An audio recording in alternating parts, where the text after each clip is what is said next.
So how do people know if they experience it? If you go in and you have a list of concerns and you come out questioning if those concerns were even real, you've been gaslit, right? So gaslighting is when you go back and you question yourself, like maybe I'm making a big deal out of this. Maybe I am anxious. That's what that looks like.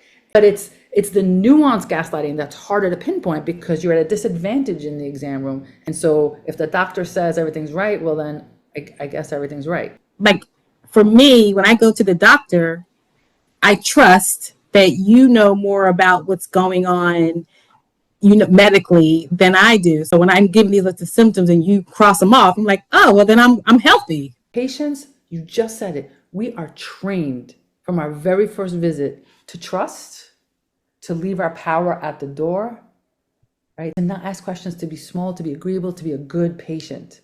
And what I'm trying to do in my movement is not to get people to like throw chairs in the office, but to understand that it takes two to gaslight in this respect.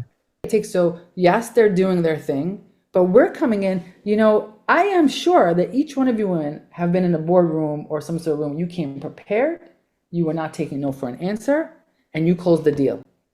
But you come to the exam room differently. You come to the exam room ready to accept whatever they say. But in the exam room, we forget that we're CEOs, that we're moms, that we're taking care of business. We just forget it all.